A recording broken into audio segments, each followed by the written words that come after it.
Hello everyone, welcome और welcome back to my channel. This is Ishita. So जैसे कि कल सीजीएल प्री की आंसर की आ गई थी, बहुत बंदे चेक कर रहे थे, बहुत के तो चेक हो गया और अभी तक बहुतों का चेक नहीं हो पाया है।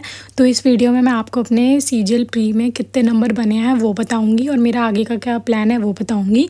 तो चलिए वीडियो शुरू करते हैं और आप लोग चैनल सब्सक्राइब कर देना, आप सब्सक्राइब नहीं करते हो। सो चलिए वीडियो शुरू करते हैं। तो सबसे पहले तो पता है क्या हुआ, कल रात को 9 बजे करीब आंसर की आ गई थी। ठीक है, उसके बाद भाई फिर वो चेक ही नहीं हो पा रही, चेक ही नहीं हो रही। मैंने इतनी बार चेक करा अपने लैपटॉप से, अपने आईपैड से कि चेक हो जाए, फ़ोन से भी करने की कोशिश करी। वही है ना, बहुत सारे बंदे लगे हुए थे ना, इसलिए आंसर की चेक नहीं हो पा रही थी। ठीक है, फिर बहुत रात की 11 साढ़े 11 बजे तक करा पर फिर वो नहीं हुई चेक। फिर मैंने सोचा कि छोड़ो, अब कल ही देखा जाएगा, जो होगा होगा। देखो रीजनिंग में तो मैंने पूरे 25 ही अटैम्प्ट करे थे और उसमें से मेरे 22 राइट है, 3 रॉन्ग है। इसमें मेरे 42.5 बने हैं रीजनिंग में। एक तो पता नहीं मैंने ये 3 बहुत ज़्यादा सिली मिस्टेक करी है। मैंने वो ब्लड रिलेशन वाले ही 2 क्वेश्चन गलत कर दिए। मुझे बहुत ज़्यादा दुख हो रहा है, पता नहीं कैसे ये सिली मिस्टेक हो गया। एक तो मेरी मेरी जो आंसर की आई है उसमें तो कोई चैलेंज भी नहीं है एसएससी से क्वेश्चन, इसलिए टेंशन हो रही है। पता नहीं बस इतने ही नंबर रहेंगे मेरे, तो मुझे ऐसा लग रहा है। ठीक है, उसके बाद फिर क्या कहते हैं, फिर आता है जीके। जीके में मैंने करे थे 12 अटैम्प्ट। उसमें से मेरे 7 सही हैं, 5 गलत हैं। तो मेरे इसमें बनते हैं 11.5। जीके में तो देखो मेरे को वैसी उम्मीद नहीं थी, मेरे 7 भी सही हो गए, वो भी मेरे लिए बहुत बड़ी बात है। क्योंकि जीके बहुत ज़्यादा मेरे लिए अनप्रडिक्टेबल है, मैंने बहुत ज़्यादा पढ़ी भी नहीं थी। ठीक है, तो उसमें तो बस तुक्के लुक्के लगाए कुछ कुछ, वो थोड़े सही हो गए, थोड़े गलत हो गए। तो इसलिए मेरे इसमें 11.5 बने हैं। ठीक है, और अब मैथ्स की बात करें, मैथ्स में मैंने करे थे 24 अटैम्प्ट। एक मैंने नहीं करा था, एक मुझसे वो आंसर नहीं निकल रहा था, इसलिए मैंने छोड़ दिया था। ठीक है, तो क्या बोलते हैं, मेरे इसमें से 23 राइट है और एक गलत है। इसमें मेरे 45.5 बने हैं मैथ्स में। क्योंकि क्या कहते हैं, अब वो जो एक गलत हुआ है वो भी सिली मिस्टेक ही थी। मतलब इसमें तो मैंने बहुत ज़्यादा ही सिली मिस्टेक कर दी, मुझे जहाँ तक लगता है। ठीक है, और अब जो इंग्लिश है, इंग्लिश में तो देखो, इंग्लिश में भाई मेरे इतने कम नंबर हो गए, मैंने सोचा भी नहीं था। मैंने सोचा था कि भाई इंग्लिश इतनी इतनी ज़्यादा पढ़ रहे हैं रोज़ 3-3 घंटे, तो इंग्लिश में तो नंबर अच्छे ही आएंगे। इसमें जो हुआ है ना वो तो भाई बहुत ज़्यादा ही गलत हुआ है। इंग्लिश में मैंने करे थे 24 अटैम्प्ट। इसमें से मेरे मतलब एक मैंने अटैम्प्ट नहीं किया, 24 अटैम्प्ट किए, इसमें से मेरे 17 सही हैं और 7 गलत हैं। इंग्लिश में मेरे बनते हैं 30.5।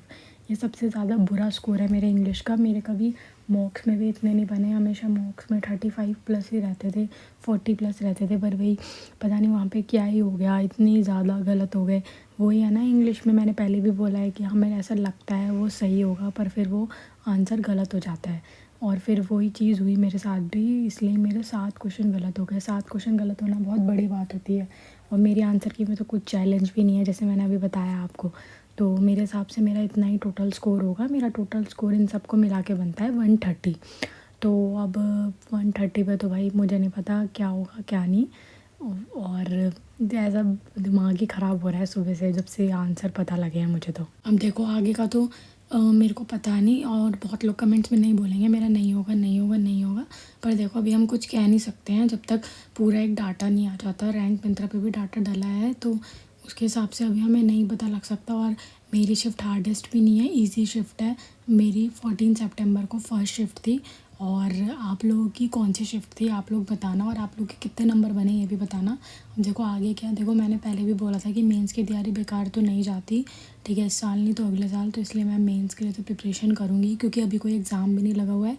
तो ये बेस्ट है कि क्या बोलते हैं, अभी हम मेंस की तैयारी करें, जितनी अच्छे से हम तैयारी कर सकते हैं। तो ऐसा लगता है जिसके यूआर में 110 120 तक नंबर है उसे प्रिपरेशन करनी चाहिए, उसके लिए अच्छा ही होगा। क्योंकि अभी कुछ नहीं पता कट ऑफ कितनी जाएगी, क्योंकि एडिक्विटी पैटर्न था। ठीक है, और बंदों के कितने नंबर बने हैं अभी ये भी नहीं पता। पर मुझे ऐसा लगता है लास्ट ईयर तो कट ऑफ बहुत ज़्यादा ही हाई गई थी, उसके हिसाब से तो इतनी तो नहीं जाएगी। और भाई देखा जाएगा नॉर्मलाइजेशन होती है कितनी होती है। ठीक है, और आप लोग अपने नंबर ज़रूर बताना, आपकी शिफ्ट भी कौन सी थी ये भी ज़रूर बताना कमेंट्स में।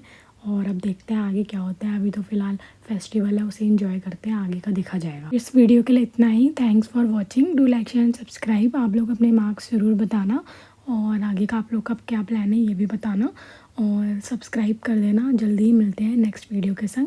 तो चलिए तब तक के लिए बाय।